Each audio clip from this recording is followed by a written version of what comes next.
Welcome back to another video, guys. Today I have something special to show you. I bought something for the RSX and I have a little surprise.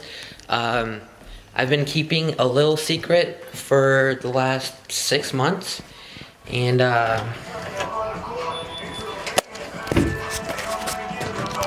that's what I'm talking about. So I got a new car. It's gonna be a drift build, but I've spent a lot of money on it and I'm gonna make it look really nice, so I'm not sure how much I really want to drift it because I don't want to crash it. But as you guys saw, it's a 1990 240SX. It's a hatchback, and right now everything is gutted. So came with a full like the car was pretty much stock when I bought it. It had like full interior S14 seats. It has like that Momo steering wheel right there. And this is how the outside looked. It was in good shape, actually. There's not too many dents. Obviously the rear bumper is kind of faded, but that's okay because I have a bunch of parts waiting for the 240 that are right there. I have a rear bumper, front bumper, side skirts, got this harness bar, ISR short throw from FR Sport, and then I bought new wheels for it too, which came in last week, and they look very hot. They're work CR Kais. These wheels actually came from Japan. Took about 3 months to get here, but I love them. Let's see what else is there. So I literally just took the exhaust off. It's a HKS high power with a Megan Racing downpipe and a Megan Racing test pipe. I'm doing something with those today. I'll show you guys later what I'm actually doing. Go around this way. It has Z32 brakes all the way around, Tyne coilovers. Engine's gone. It came with a SR20 DET. It spun a rod, so the car's been sitting for about, I think, a year before I bought it, and then it's been sitting in my garage for 6 months. And then it has a G-Ready intercooler with a G-Ready blow-off valve and a G-Ready boost controller. And then it has like a decent amount done to it, like modification wise, like the coilovers and everything. I think I got a pretty good deal for it. I paid $2 grand for the car and then $300 shipping from Tennessee up here. And yeah, I mean, barely any rust. The only rust I saw was in the hatch, like the sills right here, and then there's a little, very little amount on the frame rails. I'm not sure if you guys can see it, but there's really not that much. So plans with this car, I'm working on getting it painted whenever I have time. Honestly, I'm trying to do it this week. I have to pick up the engine's all ready to go too. I was going to rebuild it myself with forged internals, but I just don't have enough time, and my dad was talking about like how I could just spend that time going to work and then have someone else do it and like have the funds to like pay someone else to do it, which I thought was a pretty good idea. So yeah, I'm getting the engine back hopefully this weekend, painting it. I'm getting all the sound deadening off in here so I can paint in here too. I'm not really too sure what color I want to do. I keep changing my mind every week or so.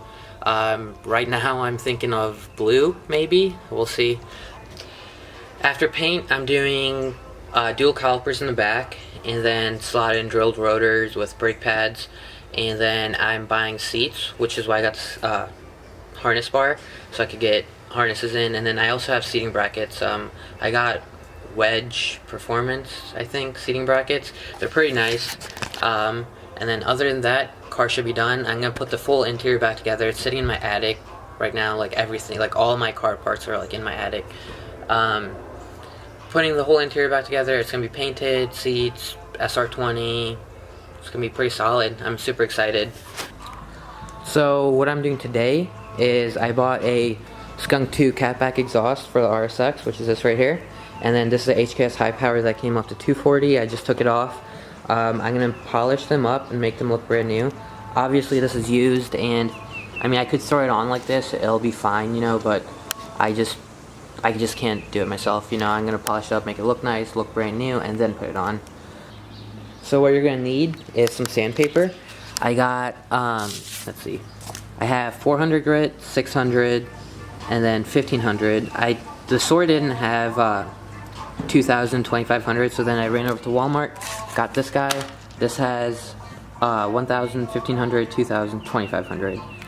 After we get done sanding it, we're gonna use some of this. It's Mother's Mag aluminum polish. Actually has a hole in the bottom, I didn't even see that. And we're gonna use this buffing wheel, and you're gonna need a microfiber to clean it up afterwards. And then you're gonna need some soapy water for the sandpaper. I couldn't find my bucket that I had, so I just used this old cooler that I found in the garage. And yeah, so let's get to it, I guess.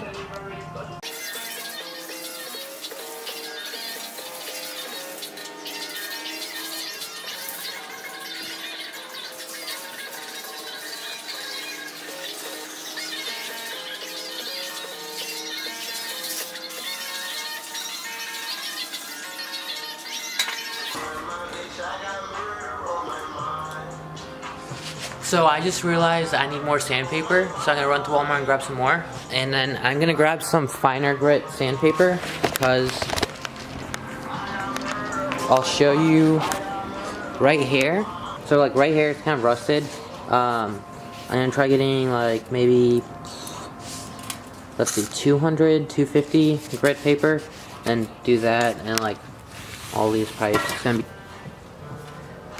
boom, got 180 grit. To get the tough spots out, some spots that are like rusted and stuff. Hopefully this does a trick, and now I guess back to sanding. Okay, so it's the next day. I started sanding it, and halfway through I kind of said, nah, I don't feel like finishing it because it just took so long. It's kind of hard to tell because the sun's so bright, but I only really did the exhaust tip right here down to right about there, and then this little section over here, which is right there. This whole pipe looked like that, as you guys can remember. And I did this a little bit, but then I was working on it for like 5 hours, and I was like, this is too much, so I kind of just stopped. I just polished up the tip, so like that's what people really see. And I skipped a lot of steps too. I didn't use all the sandpaper that I bought. For this, I did like 200, 400. 600, and then 600 or 800, and then 1500, and I just polished it up. So like I kind of skipped a lot, but it's fine. It looks a lot better than what it did. So I love doing exhaust just because they're so simple. So you're gonna need like 2 ratchets, and you should just need a 12 for my car at least. But I was looking down there, and 2 of the bolts are 13 for some reason. I think they're new bolts, so I guess the previous owner just didn't use the right ones, maybe. So it's pretty simple. If you look down there, there's 3 bolts right there connecting the catback to the header, and then there's, I think, 2 more down here, and I think that should be it. Oh wait, hold on, never mind. There should be some more, like past the cat down there, and that should be it. These are the 2 bolts I was talking about. This is a 13 mil, and this one's a 12 mil nut. I don't know why, but that's just how it is. And before you start working on your own exhaust, I would highly recommend just letting it cool down, because I just drove my car, and it was pretty hot when I was touching it. So yeah, just let the exhaust cool down before you work on it, just for safety. And boom, 2 seconds later, those 2 bolts are undone. So this little section right here should be good to go once we get these exhaust hangers out right there. So I got one right here, and then there should be another one right there. To get these off, it's super simple. You literally just unhook it from right there or up there, it's up to you. Some can be really hard if they're like, it's like a super old car and they're rusted, but these look like they're in good condition, so it should be fairly simple. Okay, so I lied. The exhaust hanger is actually really hard to get off. Looks can be deceiving, okay? So I got some WD-40, and I'm going to spray this on there, and I also grabbed some flathead screwdrivers to help me pry the exhaust hangers off if I have to. You just have to be super careful because you don't want to like tear the exhaust hanger or something. So I just got the exhaust off. Here's a little comparison for you guys. So that's the stock one right there. and that's the skunk to exhaust. Transferred over the hangers, so there's one, and then there's those two. This, I guess it came with extras because that already had hangers, but that one didn't. And there, I have extra hangers right there. But yeah, so I'm just gonna put it on now. Pretty simple. Just put it back on the way I took it off. So put the hangers on first. Put the little gaskets inside, and then bolt it up, and then I'm done. Alright guys, so it's day 3. The exhaust is all done. I had like 3 exhaust leaks coming from the gaskets. It wasn't leaking, like it would leak from like around like the flange, like not where like it bolted in, but like around. So what I did was I just put gasket maker in it and let it sit for 24 hours, and now there's like no leaks at all. So exhaust is all done, and also I picked up this guy. This engine, it's all rebuilt, cleaned up and everything, and all I have to do now is paint the 240 and get like a few more parts, and I should be all good. It looks a lot better. I still have to powder coat this guy, and it's gonna look really good. And then the exhaust looks pretty good too.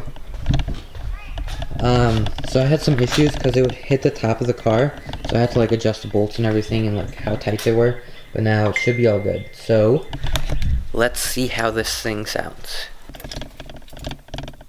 Alright, so let's start it up and see how she sounds.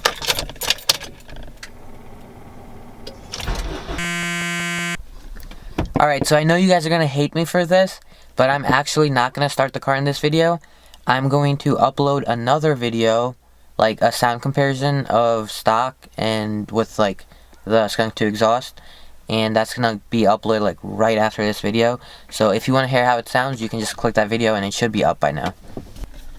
So thank you all for watching. In conclusion, I love this exhaust. See you guys next time.